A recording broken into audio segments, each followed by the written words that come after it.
عزیزان گرامی، دیکھیے بڑی پیاری حدیث پاک ہے۔ اس حدیث پاک سے ہمیں درس بھی ملتا ہے اور ہمیں سبق بھی ملتا ہے۔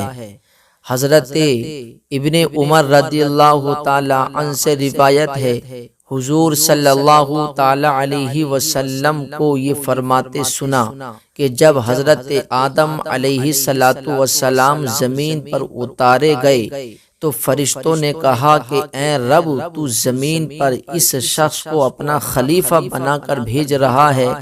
اے رب قدیر، تو ایسے کو اپنا نائب بنا رہا ہے، تو ایسے کو اپنا خلیفہ بنا رہا ہے جو زمین پر جا کر فساد کریں گے، خون ریزیاں کریں گے، آپس میں جھگڑے کریں گے، آپس میں لڑائیاں کریں گے، بھائی بھائی کا قتل کرے گا، بھائی بھائی کو مارے گا، پڑوسی پڑوسی کو مارے گا، بھائی بھائیوں میں جھگڑا ہوگا۔ اے رب قدیر، یہ زمین پر جا کر خون ریزیاں کریں گے، زمین پر جا کر یہ لڑائیاں کریں گے۔ اے رب قدیر، تو ایسے کو اپنا نائب کیوں بنا رہا ہے؟ اے رب قدیر، تو ایسے کو اپنا خلیفہ کیوں بنا رہا ہے؟ عزیزان گرامی، اللہ نے اس کا ذکر قرآن میں بھی کیا ہے اور فرشتوں نے یہ اعتراض کیا تھا، رب قدیر تو ایسے کو اپنا کیوں نائب بنا رہا ہے جو دنیا میں جا کر لڑائیاں اور فساد کریں گے؟ تو فرشتوں نے پھر یہ بھی کہا کہ اے رب قدیر، ہم تیری حمد کے ساتھ تسبیح کرتے ہیں، اے رب قدیر ہم کافی ہیں تیری تعریف بیان کرنے کے لیے، ہم کافی ہیں تیری حمد بیان کرنے کے لیے، اے رب قدیر ہم ہیں تو تیری پاکی بیان کرنے کے لیے، اے رب قدیر ہم ہیں تو تیری حمد بیان کرنے کے لیے۔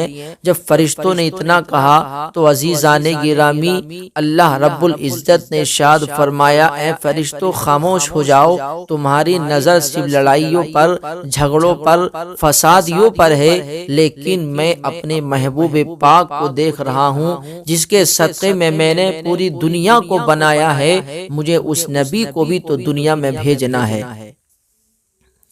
تو عزیزان گرامی دیکھیے، یہ اللہ رب العزت کی شان و قدرت ہے کہ اللہ کے ہر کام میں حکمت ہوتی ہے۔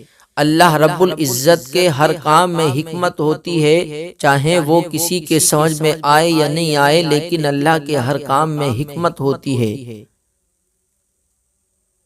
تو عزیزان گرامی، رب جلیل نے فرمایا، بے شک یعنی جب فرشتوں نے یہ کہا کہ اے رب قدیر تو ایسے کو اپنا نائب خلیفہ بنائے گا، پھر اللہ قرآن میں بھی ارشاد فرماتا ہے، اور پھر اللہ رب العزت نے ارشاد فرمایا کہ بے شک جو میں جانتا ہوں وہ تم نہیں جانتے ہو، جو میں جانتا ہوں وہ تم نہیں جانتے ہو، یعنی تمہاری نظر صرف فسادیوں پر ہے۔ اللہ رب العزت نے بتانا چاہا کہ جو میں جانتا ہوں وہ تم نہیں جانتے۔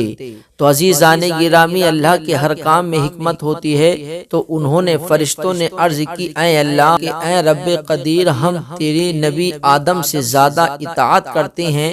اللہ نے فرمایا، تم میں سے 2 فرشتے آئیں تاکہ ہم دیکھیں کہ وہ کیسا عمل کرتے ہیں۔ دیکھیے پھر اللہ رب العزت نے آزمایا۔ اب یہاں سے آپ سنیں کہ عزیزان گرامی، اس حدیث پاک سے ہمیں درس و سبق بھی ملتا ہے۔ جب فرشتوں نے کہا کہ مولا ہم آدم علیہ السلام سے زیادہ اطاعت کرنے والے ہیں، ہم ان سے زیادہ تیری تعریف بیان کرنے والے ہیں، تو پھر اللہ نے حکم دیا کہ اپنی جماعت میں سے، یعنی فرشتوں کی جماعت میں سے جو زیادہ متقی پرہیزگار، جو زیادہ اطاعت گزار ہیں، 2 فرشتوں کو میرے پاس میں بھیجا جائے۔ عزیزان گرامی، اللہ نے حکم دیا کہ 2 فرشتوں کو میرے پاس میں بھیجا جائے تاکہ ہم دیکھیں کہ وہ کیسا عمل کرتے ہیں، ہم دیکھیں کہ وہ کتنے اطاعت گزار ہیں، وہ کتنے عبادت گزار ہیں، وہ کتنی حمد ثنا بیان کرنے والے ہیں۔ میرے پاس میں 2 فرشتوں کو بھیجا جائے۔ عزیزان گرامی، جب 2 فرشتوں کو بھیجا گیا، فرشتوں کی جماعت میں سے 2 فرشتوں کو بھیجا گیا جن کا نام ہے ہاروت اور ماروت۔ یہ بہت ہی متقی پرہیزگار، یہ بہت ہی اطاعت گزار۔ عزیزان گرامی، جیسے ہوتا ہے جماعت میں ہوتا ہے، مانا جاتا ہے کہ وہی جو جماعت میں آپ لوگوں میں جو سب سے زیادہ پرہیزگار ہو اس کو ہمارے سامنے بھیجا جائے۔ اسی طریقے سے اللہ نے حکم دیا کہ جو زیادہ تمہاری جماعت میں زیادہ پرہیزگار مانے جاتے ہوں ان کو میرے سامنے حاضر کیا جائے۔ تو عزیزان گرامی دو فرشتوں کو اللہ کے سامنے حاضر کیا گیا، ہاروت اور ماروت، دو فرشتے یہ حاضر ہیں۔ اللہ نے پھر حکم دیا کہ تم زمین پر جاؤ۔ اللہ نے زہرا ستارے کو ان کے سامنے حسین و جمیل عورت کے روپ میں بھیجا، وہ دونوں اس کے ہاں آئے، اس سے رفاقت کا سوال کیا، اس نے انکار کر دیا اور کہا کہ بخدا اس وقت تک نہیں جب تک تم دونوں یہ کلمہ شرک نہ کہو۔ انہوں نے کہا بخدا ہم کبھی بھی اللہ کے شریک نہیں ٹھہرائیں گے، ہم کبھی بھی اللہ کے شریک نہیں ٹھہرائیں گے کیونکہ اللہ اکیلا ہے۔ تو عزیزان گرامی دیکھیے اللہ رب العزت کیسے امتحان لیتا ہے۔ اللہ رب العزت نے ان دونوں کو زمین پر بھیجا۔ عزیزان گرامی پھر ایک زہرا ستارے کو اللہ نے حسین و جمیل عورت بنا کر کے ان دونوں فرشتوں کے سامنے اللہ نے اسے بھیج دیا۔ تو عزیزان گرامی جیسے ہی انہوں نے خوبصورت حسین و جمیل عورت کو دیکھا تو ان کا دل فریفتہ ہو گیا اور وہ اس عورت سے رفاقت کرنا چاہتے، اس عورت کے پاس جانا چاہتے، اس عورت کو اپنے پاس بلانا چاہتے۔ تو عزیزان گرامی یہ تو اللہ کا امتحان تھا۔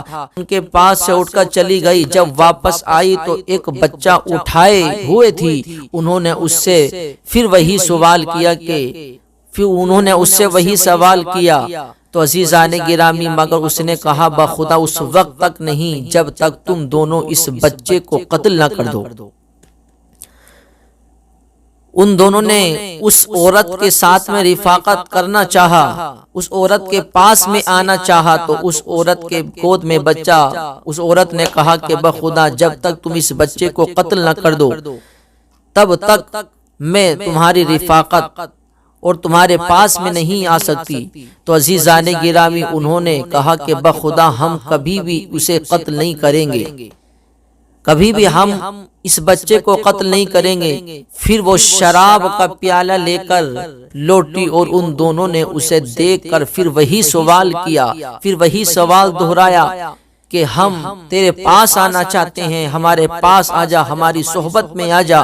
تو عزیزان گرامی اس عورت نے کہا کہ بخدا اس وقت تک نہیں جب تک تم یہ شراب نہ پی لو۔ چنانچہ انہوں نے شراب، عزیزان گرامی انہوں نے وہ شراب پی اور نشے کی حالت میں اس سے جمع کیا اور بچے کو بھی قتل کر دیا۔ جب تک ان کا نشہ اترا عورت نے کہا بخدا تم نے ایسا کوئی کام نہیں چھوڑا جس کے کرنے سے تم نے انکار کر دیا تھا۔ نشے کی حالت میں تم نے سب کام کر لیے، تم سب کام کر گزر گئے۔ اللہ اکبر۔ تب انہیں دنیاوی عذاب اور آخرت کے عذاب میں سے کسی ایک کو اختیار کرنے کا حکم دیا گیا۔ انہوں نے دنیاوی عذاب کو پسند کر لیا۔ عزیزان گرامی دیکھیے کہ اللہ رب العزت نے انہیں امتحان میں آزمایا، اللہ رب العزت نے ان کا امتحان لیا۔ تو دیکھو میرے عزیزو، پھر اللہ رب العزت نے انہیں عذاب دینا چاہا تو اللہ نے ارشاد فرمایا کہ دنیاوی عذاب قبول کر لو یا آخرت کے عذاب کو قبول کر لو۔ تو انہوں نے دنیاوی عذاب کو پسند کر لیا۔ تو عزیزان گرامی تاریخ میں آتا ہے کہ ہاروت ماروت ابھی بھی عذاب میں مبتلا ہیں، دنیاوی عذاب میں مبتلا ہیں۔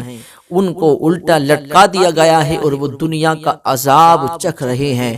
تو عزیزان گرامی دیکھیے اللہ رب العزت اپنے سارے لوگوں سے امتحان لیتا ہے۔ تو تب فرشتوں کو معلوم ہوا کہ واقعی میں یہ نفس ہے، واقعی میں جس کے پاس میں نفس ہوتا ہے وہ انسان گناہوں سے بچنا اس کے لیے بہت مشکل ہو جاتا ہے۔ تو اس لیے میرے عزیزو، نفس ہے تو انسان گناہ کی طرف ضرور جاتا ہے، لیکن جو گناہوں سے بچ جاتا ہے تو اللہ اس سے اتنا خوش ہوتا ہے، اللہ اسے دنیا میں کامیابی عطا فرما دیتا ہے۔